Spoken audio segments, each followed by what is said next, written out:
Kamu tahu kagak, hari ini AI udah makin pinter aja tahu. Dia bisa nulis puisi, bisa bikin soal pelajaran di sekolah-sekolah.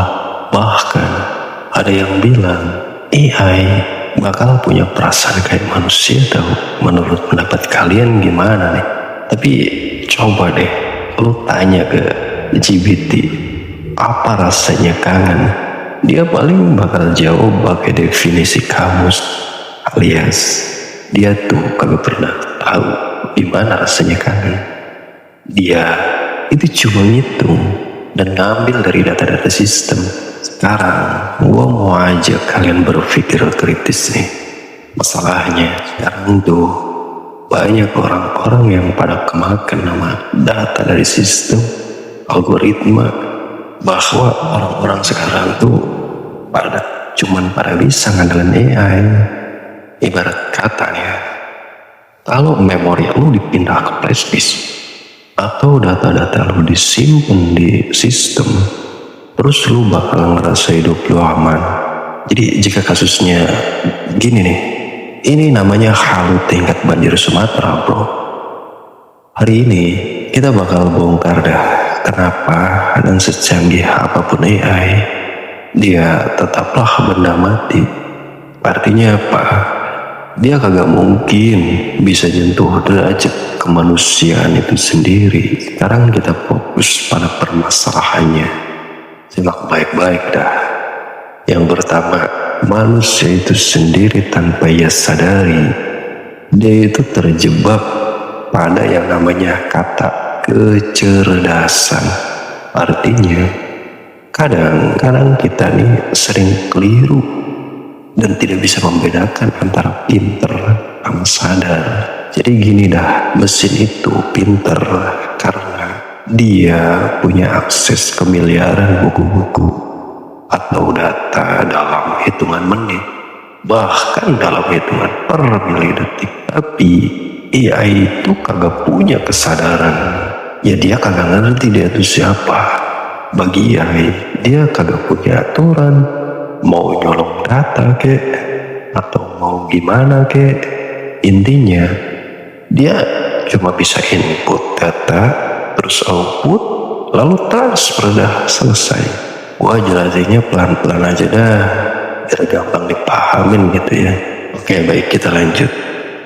Jadi bahayanya adalah kalau kita percaya 100% pada hal itu, terus manusia itu cuma sekedar mesin biologisnya aja, maka pada akhirnya kita itu bakal gampang dimanipulasi sama algoritma.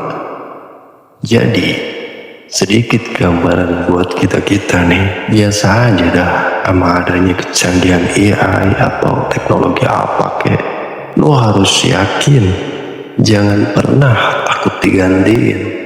Selagi keyakinan lu mantap, otak kita masih pada sehat nih, masih pada waras, derajat lu itu lebih tinggi, lebih mulia dan lebih terhormat dari sekedar data sistem doang. Sekarang gua mau pakai logika sederhana aja dah biar gampang dipahami. Menurut kalian nih, bisa kagak kira-kira lukisan itu melukis dirinya sendiri?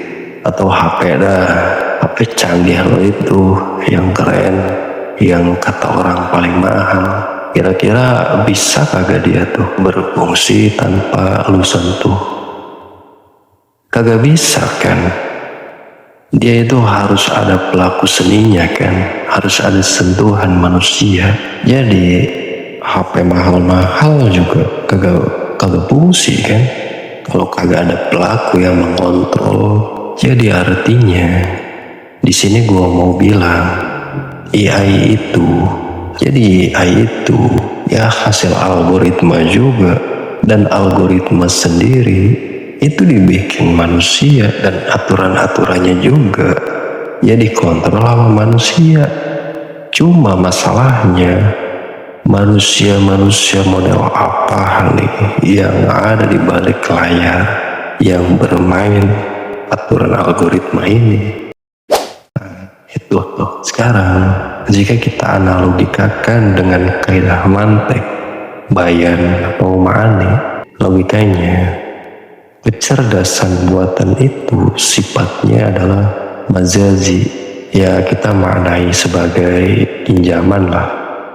Sedangkan dari konteks maknawi hakikatnya, dia mungkin kelihatan pintar, ya tahu segala-galanya. Tapi secara maknawi, secara sistem, AI itu terbatas pada apa yang sudah ada pada masa lalu. Artinya, hari ini dia input data, dan ketika hari ini sudah berlalu, kan jadinya udah lewat kan. Kalau udah lewat, jadi masa lalu kan. Nah, disitulah kekuatan AI. Jadi, dia itu harus menginput dulu. Tapi soal iroda, maksudnya ini wilayah manusia ya. Jadi, AI itu lemah. Dia tidak punya kehendak buat bikin sesuatu yang benar-benar baru. Karena memang AI itu terbatas pada data-data masa lalu doang. Ya mungkin jika gua singkat nih ya, jadi AI itu cuma bisa nyolong data doang, tapi dia tidak akan pernah kuasa untuk mencuri hati kamu, kecuali kalau kamu sendiri yang memberikan hati kamu. Sekarang dalam tradisi kaum sarungan nih, para ulama, ya khususnya akidah Syariah, sebenarnya sudah tuntas membahas hal ini itu pada ratusan tahun yang lalu. Ya ibarat kata, kalau hari ini lagi rame-rame nih, sebenarnya Imam Sanusi itu udah membahas lebih duluan. Jadi konteksnya tuh gini, kalau dalam Ummul Barohin itu ada perbedaan mendasar antara sifat al-ilmu dengan al-haya. Sekarang kita tarik konteksnya pada AI. Contoh nih, ya AI itu ilmu sebagai pengetahuan, informasi, dan data-data dari sistem.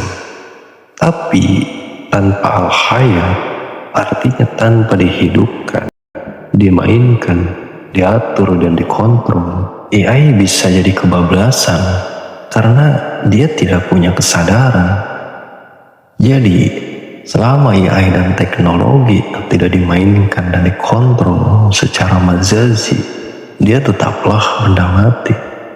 Ya maknawinya, kita sebagai manusia yang waras dan memiliki kesadaran harus mengontrol itu semua. Bahkan kalau dalam pandangan tasawuf nih, manusia itu punya sesuatu yang namanya latifah rubaniyah. Artinya, di dalam diri manusia itu ada yang namanya titik kelembutan Tuhan yang biasa disebut dengan ruh. Inilah yang kagak bisa dikoding, yang kagak bisa dipindahin ke chip, dan kagak bisa ditiru sama model-model silikon atau KW-KW apapun juga. Jadi kesimpulannya, AI itu pintar, ya pintar input data, tapi manusia punya otak, punya ruh, memiliki pancaran ruh, memiliki pancaran nur, dan latifah rubaniyah. Jadi mulai sekarang kita bijaklah sebagai manusia.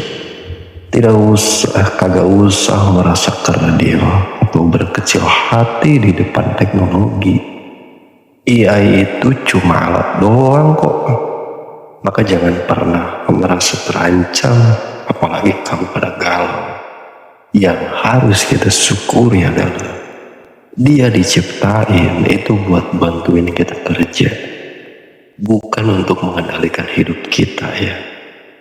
Jadi arahnya itu sudah cukup jelas ya. Manusia itu adalah khalifah sebagai pemegang kendali secara mutlak. Ya tentunya dengan penuh kesadaran, akal pikiran yang sehat, yang waras. Dan tugas kita selanjutnya adalah kelola dunia ini. Sama-sama kita ciptakan sesuatu yang bermanfaat, bukan malah mengendalikan untuk membuat kerusakan di muka bumi ini. Domain hidup kita adalah jangan biarkan algoritma yang nentuin jalan hidup lu menurut apa yang algoritma suka dan apa yang lu benci. Jadi kembalilah menjadi manusia yang punya roh, punya rasa, dan perkuat lagi akses sinyal kita agar terhubung dengan Tuhan Sang Pemilik tata aturan kehidupan ini. Karena secerdas apapun AI, dia kagak akan pernah bisa ngerasain nikmatnya sujud, ngerasain nikmatnya deket sama Tuhan. Oke, gitu aja deh. Semoga bermanfaat. Wallahu a'lam bishawab.